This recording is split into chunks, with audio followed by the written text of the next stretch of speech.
Salah. Diabetes itu terjadi memang akhirnya gula tinggi, tetapi terjadinya diabetes dipicu bukan karena kadar gula yang tinggi, bukan, karena tubuh gagal mengolah lemak menjadi asam lemak. Ya, akhirnya muncul plak. Jadi pertama kali segala macam penyakit degeneratif, mau diabetes, mau hipertensi, mau gangguan jantung, mau neuropati, terjadinya sama. Terjadinya metabolisme, tubuh gagal mengolah minyak atau trigliserid untuk menjadi nutrisi asam lemak. Awalnya karena adanya gangguan lambung. Karena ada gangguan lambung, itu pasti karena gangguan lambung. Nah, gangguan lambung kan seperti saya sering bilang, bergejala, rasa nyeri, rasa sakit, ya, itu cuma 15-20%. Yang tanpa gejala, gangguan lambung tanpa sakit, itu lebih tinggi, Pak, 80%. Jadi lebih tinggi. Sehingga orang bilang, aku nggak sakit. Nah, masalahnya gangguan lambung itu, definisi gangguan lambung bukan nyeri atau tidak nyeri. Definisi gangguan lambung adalah lambung gagal memetabolisme makanan menjadi nutrisi. Dalam kasus ini, kegagalan lambung adalah mengolah protein untuk dirubah menjadi asam amino.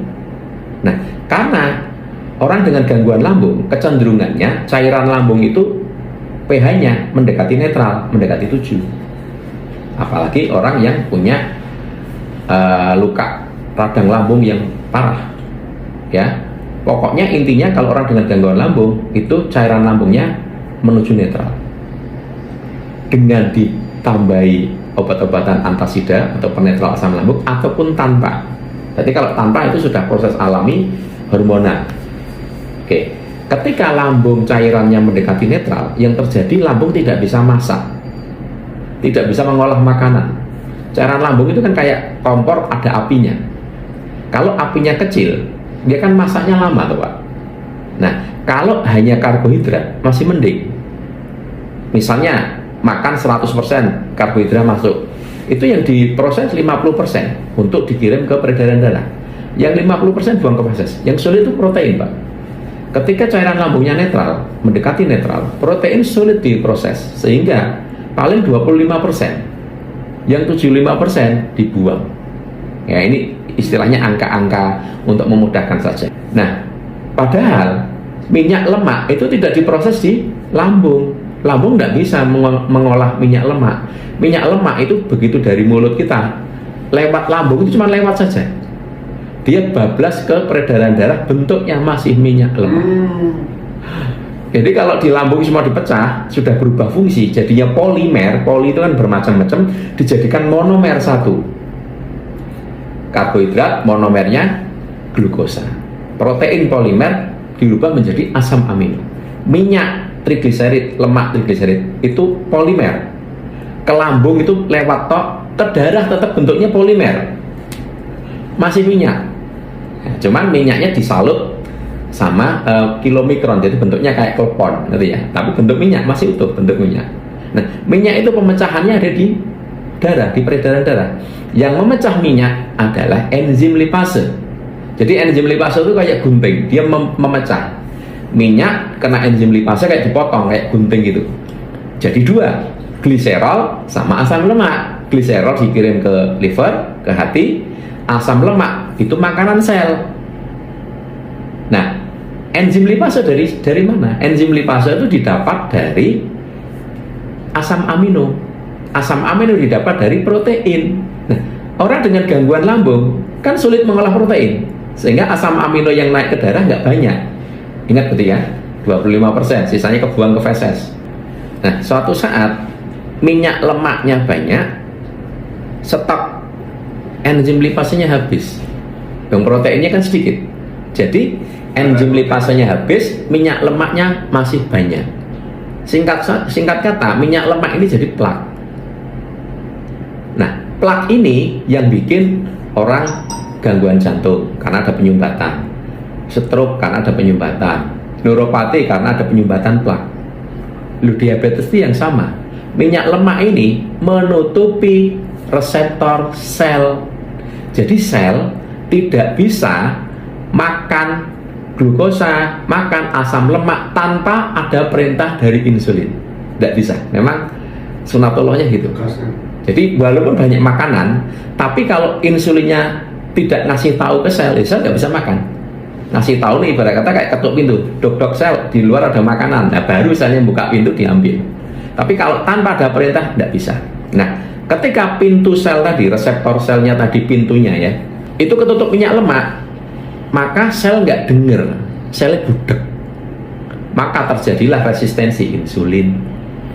Yang tadinya butuh cuma 1, karena tebel butuh 2 insulin, tambah tebel lagi butuh 5 insulin, tambah tebel lagi butuh 10 insulin baru bisa buka.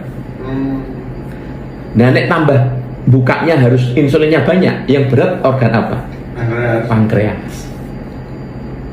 Akhirnya ketika dibutuhkan 20 insulin, pankreasnya cuma mampu bikin 18. Karena kan tebel minyaknya, tambah tebel. Orang kan makan terus. Akhirnya apa yang terjadi?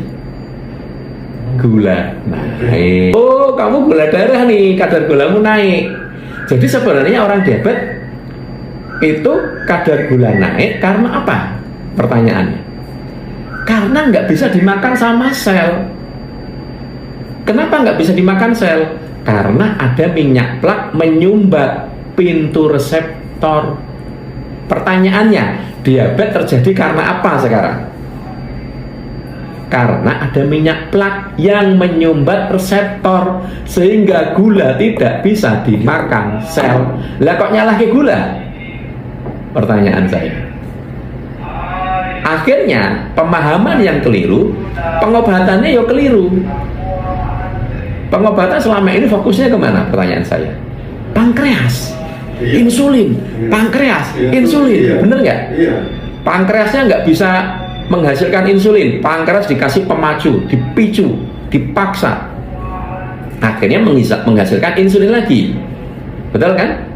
Ya, tetapi kan hanya berapa tahun saja, masing-masing orang memang beda, bisa lama juga, tapi endingnya pankreas yang dipaksa, ada titik bahwa pankreas itu sudah tidak mampu lagi nanti. Akhirnya ketika minum obat, pankreas sudah nggak ngefek.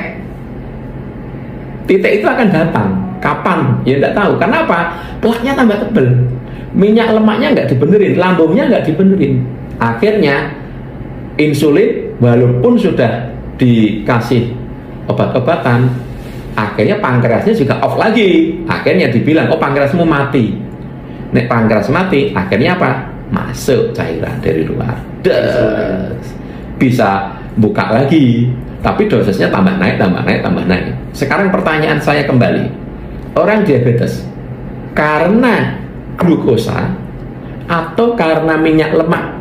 Masalahnya, dasarnya. Ayo, pahami itu. Ngertinya kan karena glukosa. Minyak lemak. Salah. Glukosa itu korban. Apakah karena pankreas? Salah. Pankreas juga korban. Nah, kalau mengobatinya salah paham, bisa sembuh nggak? Ya nggak bisa, wong salah diobati, sing diobati pankreas, bukan diobati deh, dipaksa, dipicu, digantikan. Ya nggak bisa. Mulanya kalau pengobatannya nggak tepat harus minum obat seumur hidup. Akhirnya bahwa diabetes tidak bisa sembuh. Makanya kalau mau menyembuhkan diabetes, ya minyak lemaknya dibenerin, plaknya dibenerin. Caranya lambungnya dibenerin dulu sehingga tidak terjadi plak yang baru. Plak yang ada sudah terlanjur ada di darah diurai supaya plaknya hilang. Loh, kalau plaknya hilang, pintu reseptor selnya bersih lagi nggak? Kalau bersih lagi, butuh insulin banyak nggak untuk buka? Nggak butuh. Akhirnya pankreas nanti juga dibenerin. Pankreas akhirnya hidup lagi. Dia ringan karena cuma untuk buka insulin cuma butuh satu, happy pankreasnya. Nah, itulah pengobatan diabetes yang betul itu dari situ. Paham ya?